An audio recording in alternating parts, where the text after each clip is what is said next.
Well, I'm delighted to be here at the Shangri-La Hotel in Dubai, speaking to Naro Zimmerman from JTC. Welcome, Naro.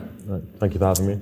So we caught up last time before you'd actually made your move out here to Dubai. It must have been about a year ago. It'd be great to hear a little bit about what you do at JTC and your move over here. Yeah, sure. So as you said, I was still at JTC in Guernsey actually before I was relocating out here. We arrived in January. I came out to head up our Dubai office initially, and actually since then we've opened an office in Abu Dhabi as well. So I head up both offices now. Traveling down to Abu Dhabi to service the office at the moment, but in due course as that grows, I'm sure we'll get staff down in the Emirate as well. So we, in the UAE now, we provide local services in terms of DIFC, ADGM, some of the free zones as well, but mainly the core businesses, DIFC and ADGM entities. And that's a combination of companies and foundations. And what we've seen recently with the last few years and the changes here to the private wealth and corporate sector is that we now have a lot of local options for private wealth structuring. Whereas previously what we've talked about, and you and I have these conversations, is that in years gone by, there wasn't a lot of local options, and we were still forced, I guess, to use offshore structures that worked but probably weren't perfect. Now we have actually a whole range of options now for private clients and corporates locally, and also the local options also mean that we can comply with economic substance as well, which is obviously a piece of legislation that has really changed the way that corporate service providers act and are required to look after companies to make sure that we comply with the economic substance legislation. And those local structures now are increasingly known about by advisors, not just here, but internationally. Is there, is the education piece, do you think, for advisors being aware of the structuring options here taking off? Yeah, I think so, actually. And I think that's because of the great job that DIFC and ADGM have done. They're still relatively young jurisdictions in the global landscape. So Guernsey and Jersey are much older, but DIFC and ADGM have gathered pace so quickly now that they're seen as tier one jurisdictions alongside those more traditional offshore jurisdictions. And because of the way that the UAE positions itself now and the amount of people that actually have relocated here as well now, the use of these structures locally, for instance, I quite often speak to Withers about structuring options here. So you're speaking to top tier law firms that are interested in what we do here and actually using those structures for their clients. I mean, the inbound entrepreneurs is something that COVID has kind of spurred on. I mean, just being around town last few days, you pick up the sense of buzz. You're seeing that filtering through into your business, new entrepreneurs coming to town, setting up things and getting on. Absolutely. And what we've seen actually, so I as I said, I relatively recently moved here, but my colleagues that have been here for sort of 10 years plus now, they say it feels like sort of pre-2008 again here now that buzz is back. And, you can feel that when you're here. What we have seen in the last 12 months is that people have relocated here because the government here dealt with the pandemic so swiftly. So it was a very pleasant place to live for quite a long time throughout the pandemic. And apart from wearing a mask, life was pretty normal. So we've had a lot of Indian clients, for instance, relocate down here. And once they've got residency here, they thought actually there's a lot of opportunity for inward investment, and they started setting up structures here as well. So it's absolutely created opportunities. And I think that spreads quite quickly to their friends and associates as well. And then they come here, like it, and doing business here is now a lot easier than it used to be. And do you think that'll lead them to stealing a march on other jurisdictions, really? The fact they've done this, is that lead going to be maintained as we go forward? That's the interesting thing. I think in the next 12 to 24 months, once Hong Kong opens back up, Singapore opens back up, the rest of the world gets back to normal, will some of the business that the UAE has been able to steal a march on, will some of that go?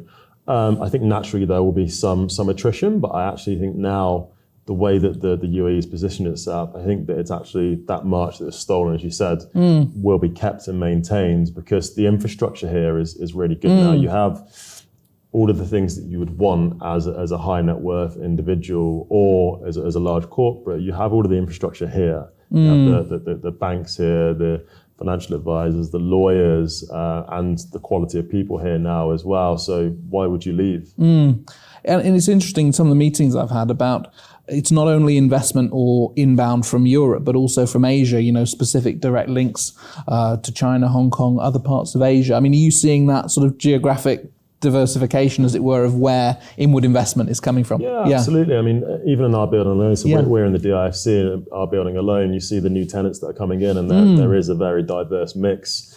And when you walk around Dubai, you can see it is, it's an expat community, so you're going to have that diverse mix. But no 2 days are the same in terms of the people that we deal with. So that's interesting. I think that will continue to be the case. And what we're seeing more now as well is that the UAE are strengthening the double taxation treaty network that they have as well. So when you're looking at jurisdictions that you can set up structures in now, not only is Dubai low tax or zero tax, you've also got the taxation treaties that you can look at to benefit from as well. No, very interesting. And in some of the digital content that we've made from this region over the last few months, we've had discussions around family governance changes and, next gen wealth transfer. Do you see that filtering through into your business and dealing with families across the generations and the different needs of those younger clients as well? Interestingly enough, so one of the structures we've done this year is setting up a family office in the DIFC for a Nigerian family. That very thing. We had the patriarch that recognised that he was getting to the age now where he needed to address the governance issues and the wealth transfer. And he was proactive about this. So sometimes when you have these conversations, it's not a proactive approach to it. And you can see the next gen are very much dragging the patriarch or the matriarch along to the conversations. This conversation was actually quite refreshing because the family approached us and said, look, we're aware of this. We've had the meeting ready. We've got a draft family charter. So it was great for us because the conversation wasn't as difficult or there wasn't as much friction as usual. So they had the buy-in from the top. And exactly. So we were dealing with the patriarch and the three sons. And also we had son number one that was still in Nigeria, son number two wanted to move here, and the first one was in America. So again, from a JTC point of view, with the jurisdictions, we can help with all of that. So it was very interesting on that side of things. The dynamic is very clearly different. And the way that we interact with the next gen is different to the way that we interact with the patriarch as well, and the expectations of the next gen. So I think that as a service provider, being aware of that and being able to deliver on those expectations really benefits us, and it will continue to happen. That wealth transfer is going to happen over the next 5 to 10 years and will continue to happen. And I think real life experiences of that will only benefit you to carry on doing that. And their preferences for investment as well will be different. I mean, it's all often commented on whether it's an increased interest in ESG sustainability or more tech-driven investments. Or, the preferences as they start to filter through are going to be different probably from the generation above in some ways. ESG is the buzzword, COP26 at the moment, and you see all of the initiatives that people are doing, and you think some of them look achievable and some of them don't look achievable. But talking about ESG at JTC, we've actually set up a committee to do that, and I've undertaken the ESG qualification to be able to actually, when I have a conversation with clients, to be able to provide and add value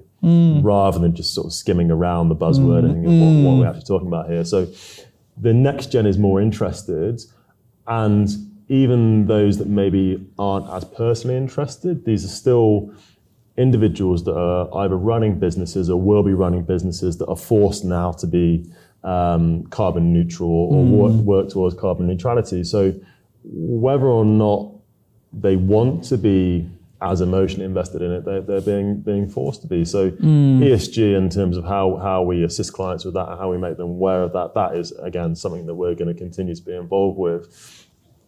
The investment side of it, obviously, crypto and blockchain and all of those things as well, that is something, again, as service providers, being honest with it. With you initially when it came out, we probably struggled a bit to get comfortable with it, but now we're getting more comfortable with it, and it's now potentially forming a part of the structure we hold, and part of the investments are held through crypto. And that's probably because the bigger banks are now getting comfortable with holding it as well, and you can see some of the ETFs that are now being set up as well. So again, it's here to stay, and I think it's going to form a very interesting part of our future. And what kind of sectors do you see being most active in Dubai? I mean, there's a lot of investment in real estate, the tourism, retail is important. What kind of, but equally fintech and things, if you go to DIFC, you see a lot of innovation. So where do you see the kind of sector split and activity here? Yeah, I think Dubai is very interesting because, initially when you get here, it's Dubai, right? It's very bright lights and it looks very glamorous, but Dubai is a trading hub, and because of that, you've got a very diverse mix of business sectors that actually are actually taking place here. And you can see in the Jebel Ali port, that accounts for a massive amount of the GDP of Dubai. So what am I seeing? We're seeing a lot of GCC projects, and obviously that's not Dubai specifically, but we're seeing a lot of GCC projects, and there's a lot of links between the UAE and Saudi at the moment as well, and sort of how that interaction will continue to build, and a bit of competition there as well. And obviously Saudi are trying now to attract more investment into Saudi, but what we're seeing is that structuring around those Saudi investments is a lot of it's still taking place here actually. So that's quite interesting. Well, Dubai is a vital professional services hub, isn't it, for the whole region? I mean, do you find it's a vibrant scene here of lawyers, tax advisors, fiduciaries, banks? I mean, walking around DRC, you get that buzz, but having moved here, does that back up your observation? Absolutely. You've got world-class professionals here. And Jacques Visser from the DIFC actually said it on a call recently that the high net worth has everything that they would want here in Dubai to transact. Actually. Service any need that's there. You're not forced anymore to go to other jurisdictions. Everything is here, both from a individual point of view, your banker, your investment advisor, your lawyer, and then from a structuring point of view, you have very, very good service providers here locally. Plus, now you have your vehicles that you can structure your wealth through here as well. So I think it's very exciting time now, and I think that's going to continue. And we've got Expo obviously in town at the moment. Have you been down there? Have you seen also the trade deals that are being done? I mean, there's a lot of publicity about the activity that's down there. What's your read on it? Obviously, living here, Expo has been at the forefront of our mind for a long time. And now that it's open, actually, about it was delayed by a year, wasn't it? But now that it's open, yes, we are seeing trade deals going on, and you're actually, all of the things that the government said were going to happen are happening, and it's great to see. I've personally not been yet. No, okay. I've got family coming to town next month, so I'm waiting for them to arrive, and then we're going to go down together. Great. Well, look, Naro, thanks for talking to me today. We look forward to sharing this interview with our members. Thank you. Thank you.